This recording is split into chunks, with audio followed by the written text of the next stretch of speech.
In Alberta, a gold mine has existed for over 150 years that kills every single person who tries to find it, and the curse has never once failed.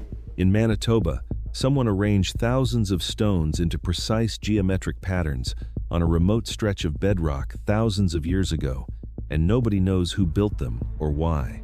And off the coast of Nova Scotia, there is an island that has swallowed over 350 ships and contains a population of wild horses that no one can fully account for. Today we are counting down 18 mysterious places in Canada no one can explain. Stay tuned till the end because number 1 will make you question whether the ground beneath your feet is even fully understood by science. Number 18. The Twisted Trees of Alticane. Near the village of Hafford in rural Saskatchewan, there is a grove of aspen trees that look like they are in agony. The trunks spiral.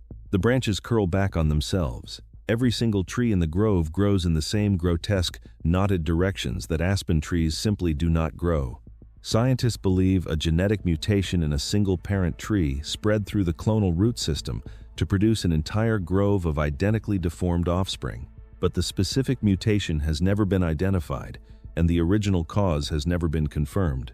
Visitors who walk among the trees describe an unease they cannot name, a feeling that the trees are not struggling toward light the way trees should, but straining away from something beneath the ground that only they can sense. Number 17. Sable Island. 200 kilometers off the coast of Nova Scotia, a thin crescent of sand 42 kilometers long has been sinking ships for centuries. Over 350 vessels and more than 10,000 lives have been claimed by Sable Island, which sits where the Gulf Stream and the Labrador Current collide in fog so dense that sailors could not see the sand until they were already on it. But the ships are not the real mystery. The real mystery is the horses. Between 400 and 550 wild horses live on Sable Island today, surviving on marram grass in one of the harshest environments in Canada. No one knows for certain how they got there. The island has been a federal protected area since 1961. The horses have adapted in ways biologists are still studying, and the island itself moves roughly 1 meter per year in the direction of the prevailing wind. Number 16. Bannock Point Petroforms. In a remote section of Whiteshell Provincial Park in Manitoba, thousands of stones have been arranged on flat Precambrian bedrock into deliberate patterns. Snakes, turtles, human figures, lines that extend for dozens of meters with a straightness that implies careful measurement. The Anishinaabe people consider the site sacred, a place where ceremony connects the physical and spiritual worlds. Archaeologists believe the formations are at least 1,000 years old, possibly much older. Some alignments correspond to astronomical events. Others have never been satisfactorily interpreted. The site is not widely publicized and requires real effort to reach. The people who get there tend to go quiet and stay that way. Number 15. The Lost Lemon Mine. In the early 1870s, 2 prospectors named Lemon and Blackjack allegedly discovered gold so rich in the Alberta Rockies that the rock itself glittered. That night, Lemon killed Blackjack with an axe. The next morning, witnesses said he fled in a state of absolute terror and never returned. The Stoney Nakoda people were said to have cursed the mine, vowing it would never be found by those who sought it through greed. Every serious expedition since has ended in disaster. Men went mad, men died. Lemon himself suffered a complete psychological breakdown. In over 150 years of searching, no one has found the mine. The mountains of southern Alberta are still not fully explored. Whether the gold is real and whether the curse is real remain open questions. What is not open is the pattern. The searching consistently produces catastrophe. Number 14. Lake Utopia. Near St. George in southwestern New Brunswick sits a lake with a monster and a history long enough to take seriously. Passamaquoddy oral tradition describes a dangerous spirit in the water long before European contact. Early settlers in the 1800s reported something enormous, creating a wake that reached the shore. Modern sightings describe a dark, humped form between 6 and 12 meters long that surfaces briefly before disappearing. In 1979, a resident reported watching something the size of a school bus rise partway out of the water. The lake is not large. It should not be able to hide something that size. But the reports go back centuries. They are consistent, and the floor of the lake has never been completely mapped. Number 13. The Bell Island Boom.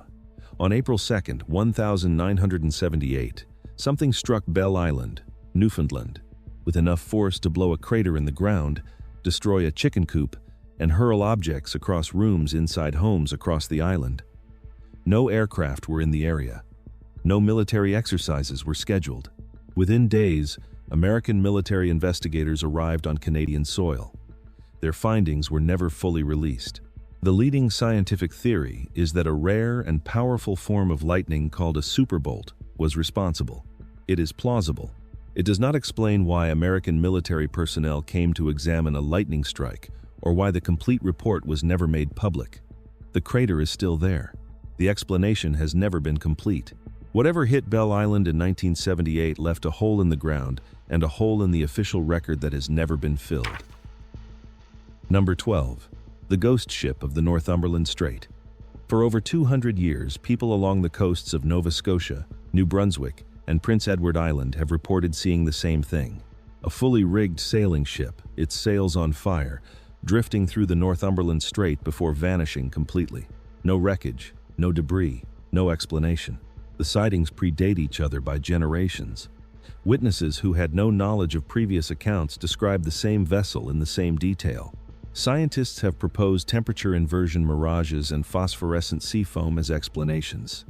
Neither accounts for the consistency or the detail of 200 years of reports. The ghost ship of the Northumberland Strait is one of the longest-running and best-documented unexplained phenomena in Canadian history, and it has been seen too many times by too many credible people to dismiss.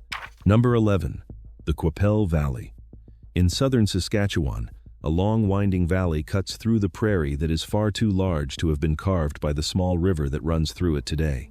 It was shaped by glacial meltwater floods of enormous scale at the end of the last ice age. But it is not the geology that gave the valley its name. Qu'Appelle means who calls in French, from a Cree legend in which a man paddling the valley lakes hears his name called by his dying lover's voice across the water. What is rarely discussed is that the valley has a documented acoustic property. In certain conditions, particularly at night, sounds carry across the water at distances and with a clarity that acoustic engineers cannot fully explain through normal reflection or topography. People have reported hearing their names called across the water with no visible source.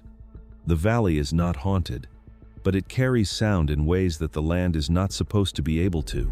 And hey, if you are enjoying this video so far, go ahead and give it a like and share it with someone who loves a good Canadian mystery. It really does help us make more of these. Now let us keep going. Number 10. The Beothuk Disappearance. The Beothuk people lived in Newfoundland for thousands of years before European contact, painting themselves and their possessions with red ochre in ceremonies that have never been fully understood. By 1829, they were gone. The last known Beothuk, a woman named Shanaudathit, died of tuberculosis in St. John's, and with her died the only people who knew what the Beothuk knew. Disease and violence played their roles, but the speed and completeness of their erasure has troubled researchers ever since. The Beothuk language has no confirmed relatives anywhere in the world. It does not fit any known language family. Where the Beothuk originally came from and what knowledge was lost with Shanaudathit remains one of the most haunting, unanswered questions in Canadian history. Number 9. The Sleeping Giant. From Thunder Bay Harbor on Lake Superior, a massive rock formation rises along the horizon in the unmistakable silhouette of a giant man lying on his back, arms folded, face to the sky. The Ojibwe call him Nanabijo and say he was turned to stone to protect a sacred silver deposit from those unworthy of finding it. What the legend does not need to explain, but geology struggles to, is why the formation looks so precisely like what it looks like. The sleeping giant is not a case of seeing shapes in random rock. It is a documented geological structure whose humanoid profile is consistent from multiple vantage points across a wide distance. The specific combination of erosion and intrusion that produced this exact silhouette is, geologists acknowledge, extraordinarily unlikely. The Ojibwe did not need geology to explain it. They already knew what it was. Number 8. The Shag Harbor UFO Incident. On the evening of October 4th, 1967, multiple witnesses in the fishing village of Shag Harbor, Nova Scotia, watched a large illuminated object descend toward the water at roughly 45 degrees and strike the surface with a flash and a bang.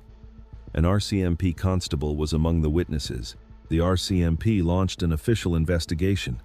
Canadian Navy divers were sent to search the harbor floor. They found nothing.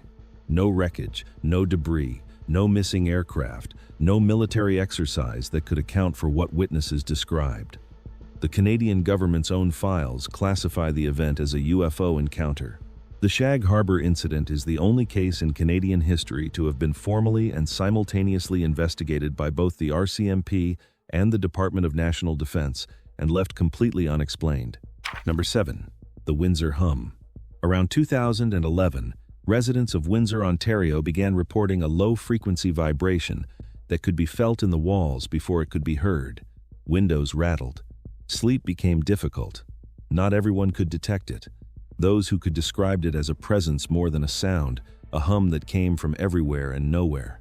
Investigations eventually identified Zug Island, an industrial facility on the American side of the Detroit River, as the most probable source.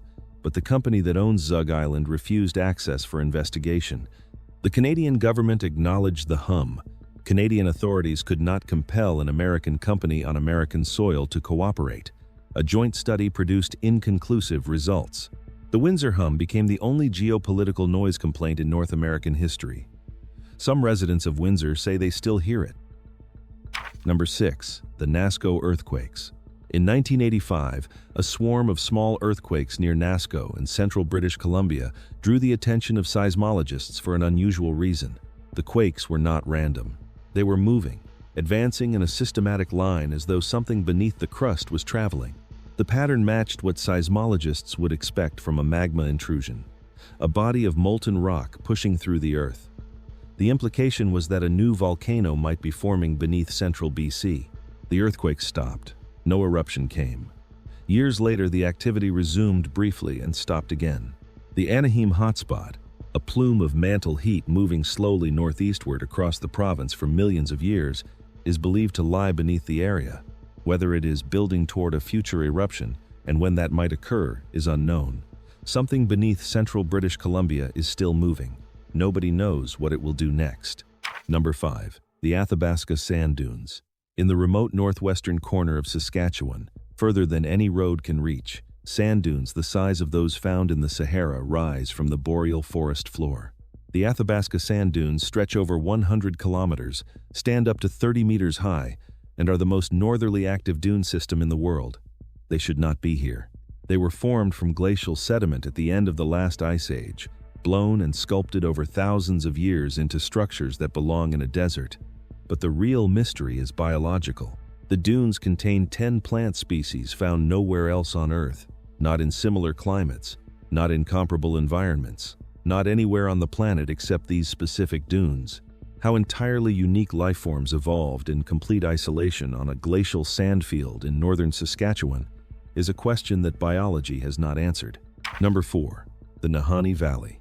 In the Mackenzie Mountains of the Northwest Territories, beyond any road, accessible only by floatplane or by serious paddling on a serious river, there is a valley that has been killing people in strange ways for over a century. The South Nahanni River passes Virginia Falls, twice the height of Niagara, through canyon systems deeper than the Grand Canyon, and into a landscape of hot springs and cave systems so remote it was not fully explored until the 20th century. In 1908, two brothers named Willie and Frank McLeod entered the valley to prospect for gold. Their headless skeletons were found years later by the river. More prospectors followed. More deaths followed. Several decapitated. One found frozen in his sleeping bag with his head missing and no tracks in the snow. The Dene speak of the Naha, a fierce people who raided from the valley and then vanished. They speak of something else in the canyon walls. The valley is now a national park. Thousands paddle it every year. The deaths have stopped. The explanation for the ones that happened has not been found. Number 3. Oak Island. Off the south shore of Nova Scotia sits a small island that has consumed 6 lives and hundreds of millions of dollars over 230 years and has given back almost nothing. In 1795, 3 boys found a circular depression in the ground and began to dig. At regular intervals, they found platforms of oak logs. At 90 feet, they found a stone inscribed with symbols that one researcher translated as meaning 40 feet below 2 million pounds are buried. Then the pit flooded. Every attempt to dig since has ended the same way. The flood tunnels connecting the pit to the ocean appear to have been engineered deliberately. The coconut fiber lining those tunnels does not exist naturally in Nova Scotia. Someone built this. Someone designed a system that has defeated modern engineering for over 2 centuries. What they were protecting, and whether it is still there, nobody knows. The island is still being excavated. The water still comes in. Number 2. Lance Ox Meadows. At the northern tip of Newfoundland, on a windswept point facing the Labrador Sea, Norse explorers built a settlement 1,000 years ago. The site was confirmed in 1960 when Norwegian archaeologists found turf-building foundations, iron rivets, a bronze cloak pin, and artifacts that matched Norse craftsmanship from around 1000 AD. Lance Ox Meadows is the only confirmed pre-Columbian European settlement in North America, predating Columbus by nearly 500 years, but the site answers one question while opening several more. It was a base camp, not a permanent colony. The Norse left after only a few years. The sagas describe a land further south called Vinland, where wild grapes grew. Wild grapes do not grow in northern Newfoundland. The Norse went further than Lance Ox Meadows. They explored deeper into the continent. Evidence of how far they went has never been found. Number 1. The Hudson Bay Gravity Anomaly. If you stood on the shore of Hudson Bay today, somewhere along that flat, cold subarctic coastline, you would weigh slightly less than you weigh anywhere else in North America. Not enough to feel, but enough to measure. Enough that NASA's GRACE satellites, which map gravitational variation across the entire planet, have confirmed it repeatedly and conclusively. Gravity over Hudson Bay is weaker than it should be. This is not a legend or a theory. It is a documented scientific fact with no complete explanation. 2 causes are believed to contribute. The first is post-glacial rebound. During the last ice age, the Laurentide ice sheet covered most of Canada in a glacier up to 4 kilometers thick. That weight compressed the Earth's crust and displaced the mantle beneath it. When the ice melted 10,000 years ago, the land began to rise. It has not finished. The crust over Hudson Bay is still lifting, still recovering, and the mass that should be there has not yet fully returned. Less mass means less gravitational pull.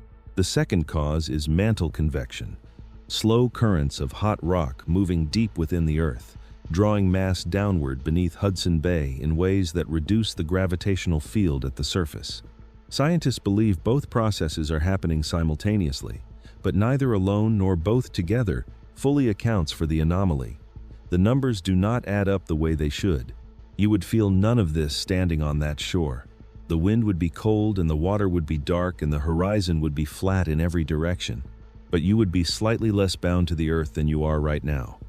Not because of altitude, not because of anything human. Because the planet beneath Hudson Bay is still moving, still adjusting, still carrying the memory of ice that melted before any civilization existed. The ice is gone, the land is still rising, and gravity, in this one vast stretch of Canada, is measurably weaker than it has any right to be. Science has 2 explanations. Neither one is complete. And that, in a country this old and this strange, is exactly the right way to end. I hope you have enjoyed this video, so make sure to like it, share it with your friends, and we will see you in the next one.